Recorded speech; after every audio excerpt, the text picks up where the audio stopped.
എല്ലാവർക്കും നമസ്കാരം. നമ്മൾ ഇന്ന് ഡിസ്കസ് ചെയ്യാൻ പോകുന്നത് ഫെബ്രുവരി 7-ാം തീയതിയിലെ ഇമ്പോർട്ടന്റ് കറണ്ട് അഫയേഴ്സ് ആണ്. നമുക്ക് ചോദ്യങ്ങളിലേക്ക് കടക്കാം.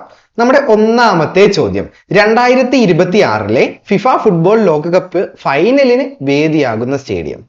2026-ലെ ഫിഫ ലോകകപ്പ് ഫുട്ബോൾ ഫൈനലിന് വേദിയാകുന്ന സ്റ്റേഡിയം ഏതാണെന്നാണ് ചോദ്യം. ഏതാണ്? മെറ്റൈലഫ് സ്റ്റേഡിയം, ന്യൂജേഴ്സി.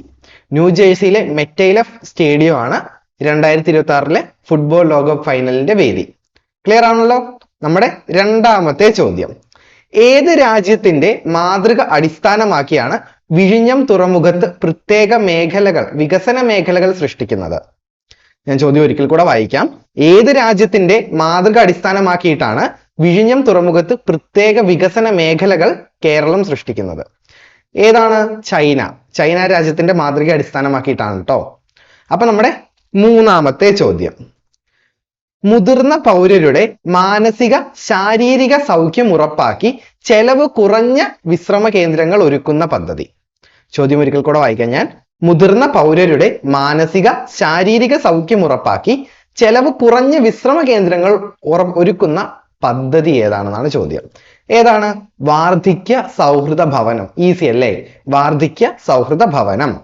നമ്മുടെ നാലാമത്തെ ചോദ്യം, 2024 ഫെബ്രുവരിയിൽ ഏക സിവിൽ കോഡ് ബില്ല് അവതരിപ്പിച്ച സംസ്ഥാന നിയമസഭ.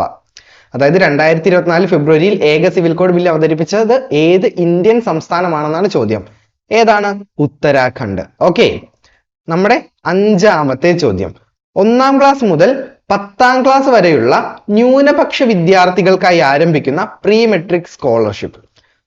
1-ാം ക്ലാസ് മുതൽ 10-ാം ക്ലാസ് വരെയുള്ള വിദ്യാർത്ഥികൾക്ക് വേണ്ടി, ന്യൂനപക്ഷ വിദ്യാർത്ഥികൾക്ക് വേണ്ടി ആരംഭിക്കുന്ന പ്രീ മെട്രിക് സ്കോളർഷിപ്പ് ഏതാണ്?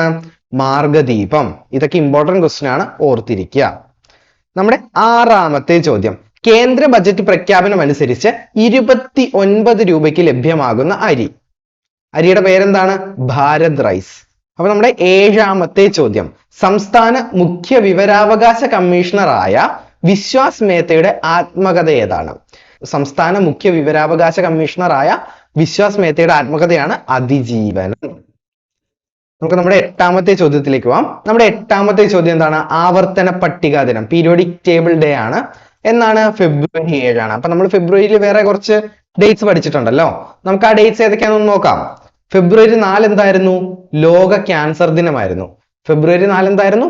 ലോക ക്യാൻസർ ദിനം. ഫെബ്രുവരി 1 ഇന്ത്യൻ കോസ്റ്റ് ഗാർഡ് ദിനമായിരുന്നു.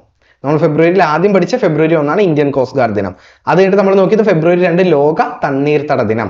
അത് കഴിഞ്ഞിട്ടാണ് നമ്മൾ ഫെബ്രുവരി 4 ലോക ക്യാൻസർ ദിനം നോക്കിയത്. പിന്നെ ഇമ്പോർട്ടന്റ് ഡേറ്റ് ഏതാണ്? ഫെബ്രുവരി 7 ആവർത്തന പട്ടിക ദിനം. ഓക്കെ. അപ്പൊ നമ്മുടെ അടുത്ത ചോദ്യം, 9-ാമത്തെ ചോദ്യം, കടമ്മനിട്ട രാമകൃഷ്ണൻ പുരസ്കാരം 2024 നേടിയത് ആരാണ്? കടമ്മനിട്ട രാമകൃഷ്ണൻ പുരസ്കാരം 2024 നേടിയത് ആരാണ്? റഫീഖ് അഹമ്മദ് ആണ്. ഓക്കെ. അപ്പം കടമ്മനിട്ട രാമകൃഷ്ണൻ ഫൗണ്ടേഷൻ ഏർപ്പെടുത്തുന്ന പുരസ്കാരമാണിത്. ആരാണ് ഈ കടമ്മനിട്ട രാമകൃഷ്ണൻ പുരസ്കാരം കൊടുക്കുന്നത്? കടമ്മനിട്ട രാമകൃഷ്ണൻ ഫൗണ്ടേഷൻ ആണ് ഇത് കൊടുക്കുന്നത്. ഇനി സമ്മാനത്തുക എത്രയാണ്? 55,555 രൂപയാണ്. ഓക്കെ. ഇതൊക്കെ ഇമ്പോർട്ടന്റ് ആണ്. കലാ സാഹിത്യം സാംസ്കാരികം എന്ന ടോപ്പിക്കിൽ കയറി വരാൻ സാധ്യതയുള്ള ചോദ്യങ്ങളാണ്, ഓർത്തിരിക്കുക. പിന്നെ കടമ്മനിട്ട രാമകൃഷ്ണൻ പുരസ്കാരം 2023 ലഭിച്ചത് ആർക്കാണ്? പ്രഭാവർമ്മയ്ക്കാണ്. ഓക്കെ. ക്ലിയർ ആണല്ലോ?